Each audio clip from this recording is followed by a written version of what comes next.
Alright, hello everybody. The first thing I need to do today is give a shout out to Chuck from Chuck's Astrophotography. I know if you're watching my channel, I'm sure you know who Chuck is. He's got like 30 times more subscribers than I do. But earlier today, I mean, it'll probably be yesterday by the time I put this video out, but on Thursday, he tried to do a live stream of an ISS capture, and for whatever reason, it didn't work out. It might have been bad timing, a slightly wrong location. Something went wrong and we didn't capture it. Now, normally, when things go wrong for us, we are just alone in the dark, just you, your existential dread, and failure. But when it went wrong for Chuck, he was in front of a fairly large audience. There were a few hundred people watching, and that must have stunk. And I felt so bad. And I hope the internet trolls and morons didn't give him a hard time because we've all been there. Things go wrong. You forget to take a lens cap off. You forget to charge a battery. Um, SHIT happens. And it happened to Chuck in front of everybody. And he's an experienced astrophotog. I know he will dust himself off and try again. And I hope that he streams it again because I will watch. That was exciting, just being there. It's not, I can't do solar transits of ISS because I work all day every day. So it was exciting, winding down to the moment, a lot of anticipation, some clouds were coming by. It made for great television. Whatever the outcome. So, thanks for including us in your successes and your failures, Chuck. You are an asset to the community, and we all love you. And I hope you try again. Um, that being said, let's get on with the show.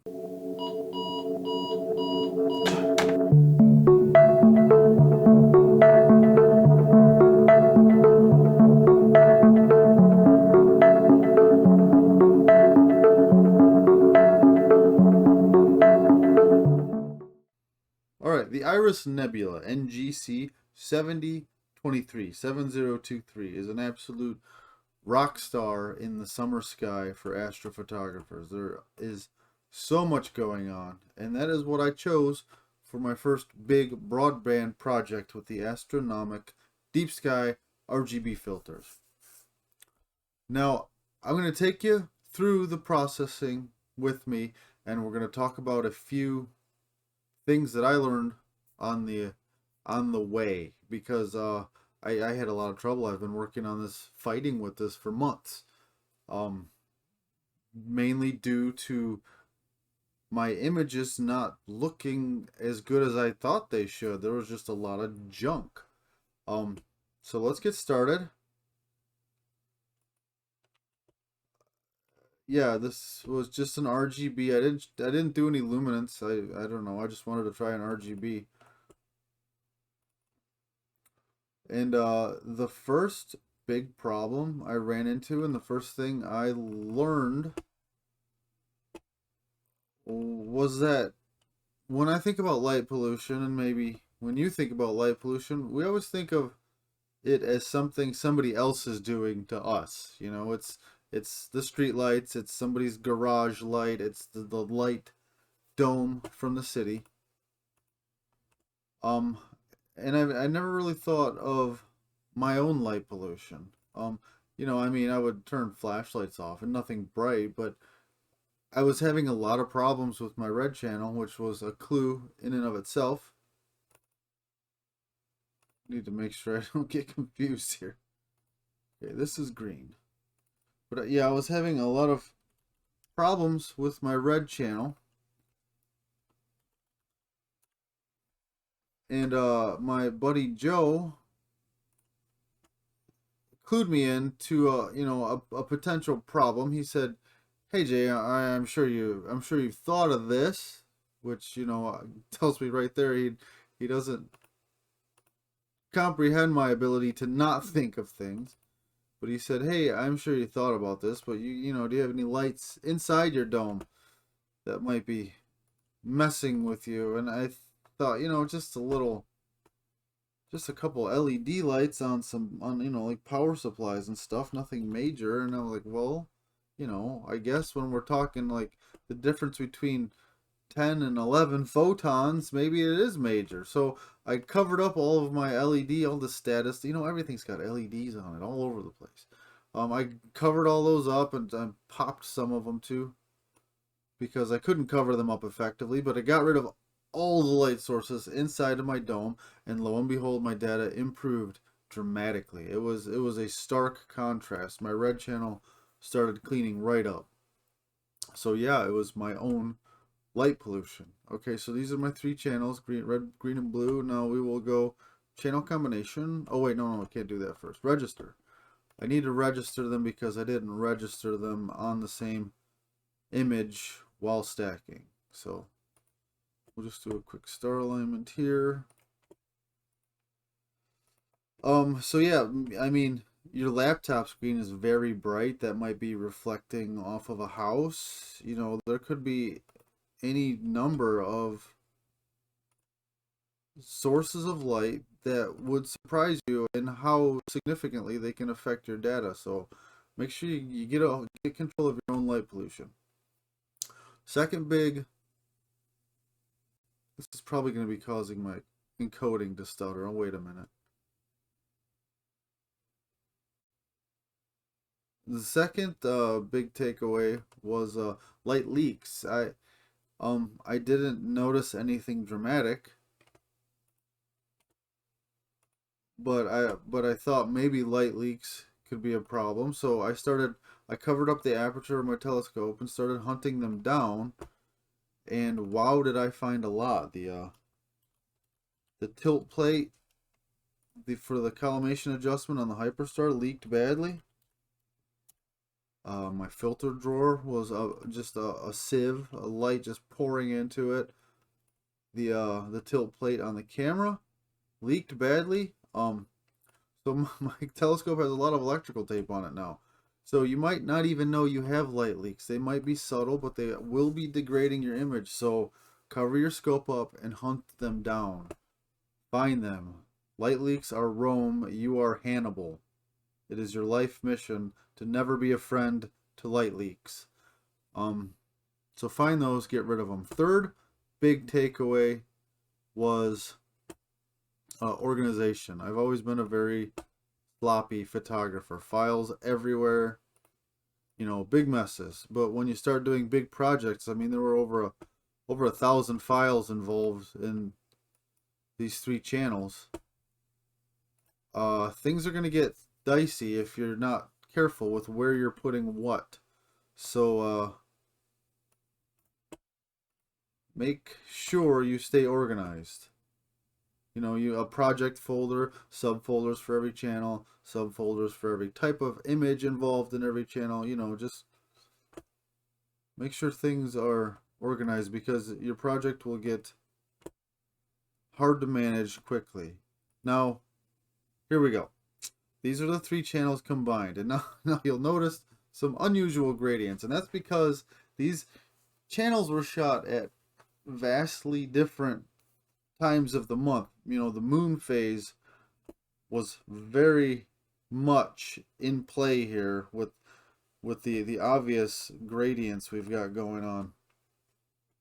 Because you know I had to shoot and reshoot and reshoot as I weeded out errors. So yeah, we've got.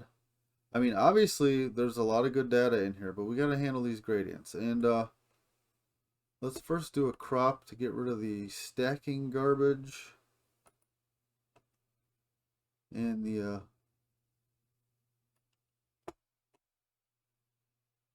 channel overlap errors. So, dynamic crop. Okay, now we will go and do a dynamic background extraction. Now we need to be heavy-handed, but not too heavy-handed, because there is a lot of lovely dust. Okay.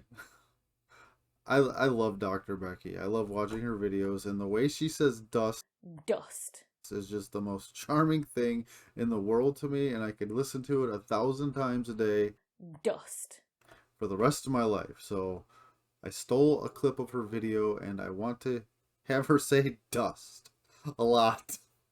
I hope she doesn't get mad at me, if she even notices. Alright, so let's start placing our samples. We're going to crank the tolerance way up here because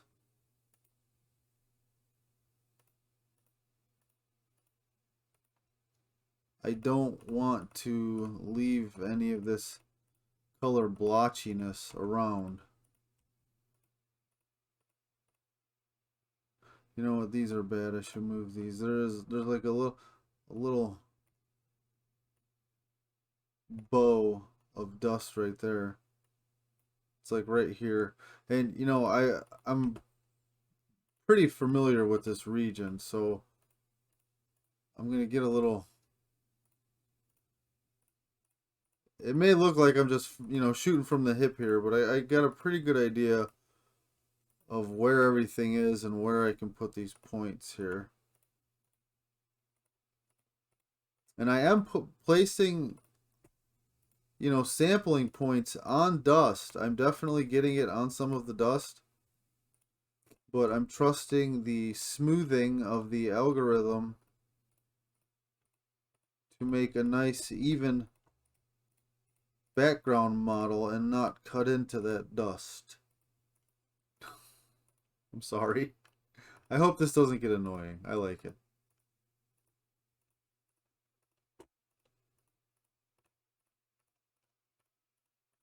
And I'm sure we might have, well, I'm sure we'll have to do this twice. We'll have to touch it up probably. Okay, let's see how that looks. Target image correction, subtraction. We don't need to normalize. Discard. Okay, let's see what happens.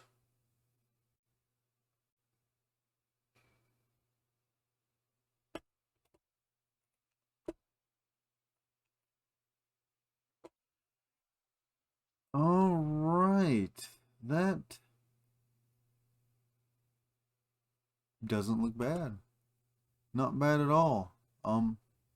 I don't know if we'll need to touch that again. That came out well.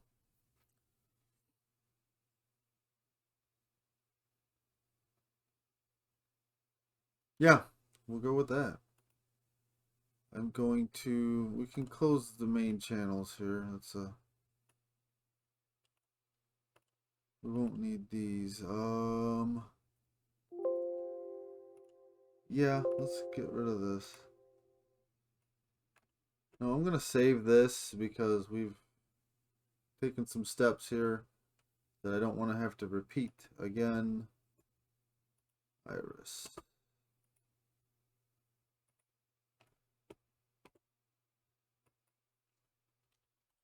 Call that our base. Oops.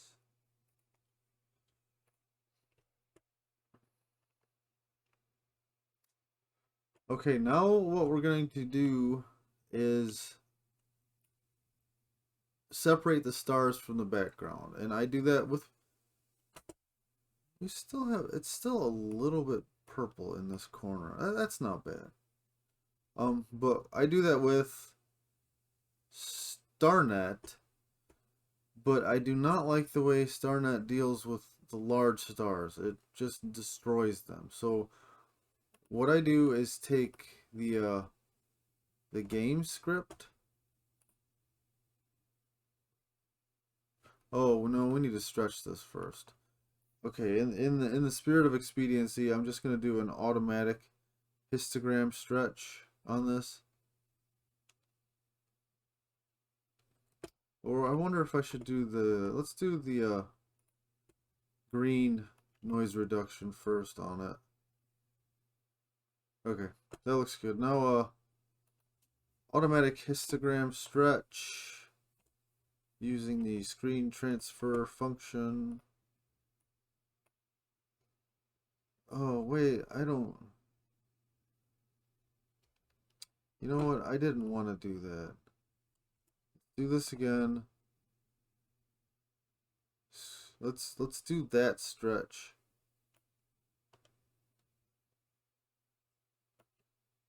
And then we'll get rid of the green.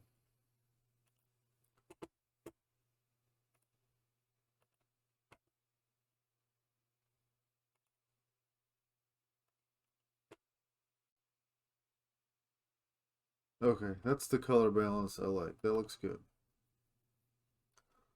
It's a little red, but we'll deal with that later. Okay, now it's stretched. Now what we need to do is separate the stars from the background. And I do this with the ever trusty StarNet.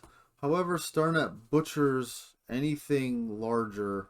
You know, any star like this, StarNet's just, it doesn't do a good job with them. So I use the game script to cover up the middle to large size stars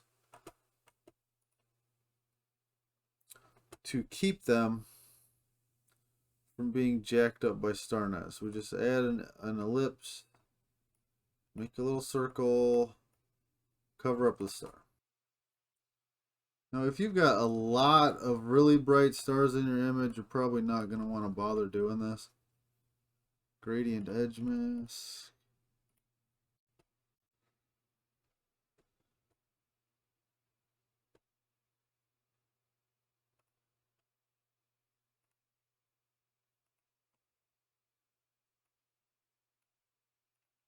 Okay, now those are protected. Alright, StarNet has done its thing. So now what I do is just clone this and hit the back button. So now we've got our stars and our not stars. And here's the mask for adding the stars back to the background after we do our work to this. Now what we'll do is protect our highlights here from noise reduction and stretching.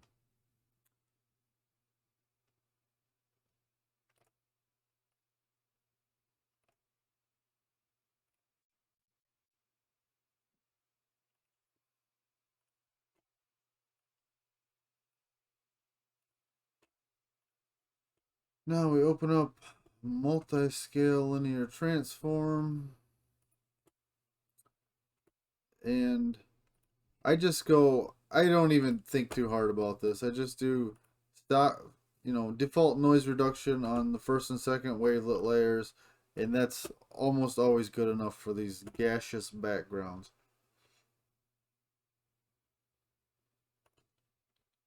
And yeah, I mean, that looks nice. As long as you protect, bright, detailed areas like that, then just a touch of the noise reduction, just default, will usually give you a pretty good result.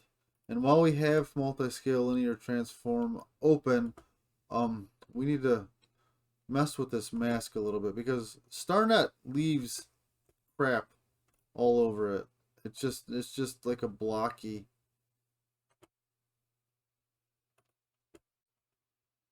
mess, and it doesn't, when you try to add the stars back using that, it doesn't look good. So I always just drop the detail layers, the first 3 detail layers a little bit on this to blur it like that, and that gives a much better result when you add the stars back. Might be a better way to do that, but I don't know. It seems to work for me. Alright, we've got our highlights protected. This mask is ready. Now let's go ahead and stretch the background a little bit to bring out that dust. Bring out the dust.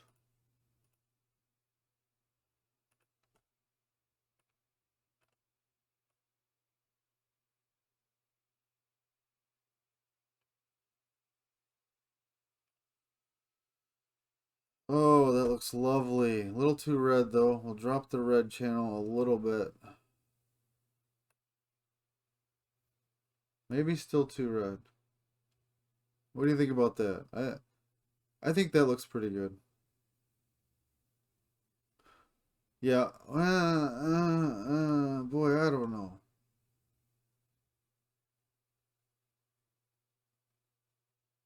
That's probably good right there. I bet that looks good. I'm happy with that. There's still some slight blotchiness around, but it doesn't look bad. Okay, so now that looks good for the background. So now we'll go ahead and add our stars back to it.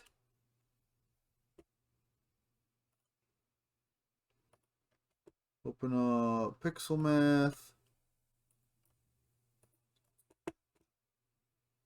Background plus stars forever. True love forever. Replace image. Okay, let's see what happens. Da da da da.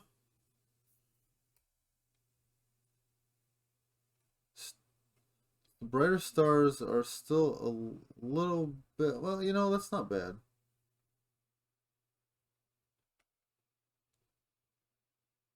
There's still a slight cross hatching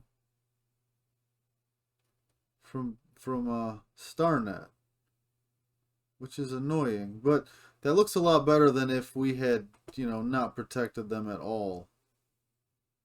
It's definitely better. So at this point, I just started monkeying around with the image, you know, just I went and fixed up a couple of the stars were ugly. I got rid of some more of the blotchiness in the background, you know, just started tweaking it, you know, stuff that anybody knows how to do. But yeah, here's the finished image. I'm proud of it. But I still feel that it could be a lot better. I could have better data practices, more acquisition. This is 15 hours. This is 5 hours on each channel.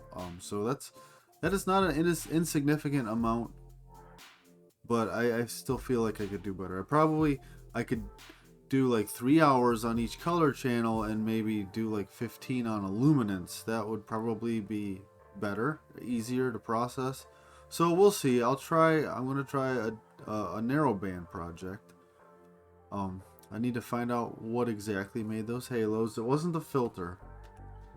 There you can do a calculation to tell you where the halos are, and those came from the front glass on my sensor cover. So need to solve a few problems. But thanks a lot for watching. I know it was a long video.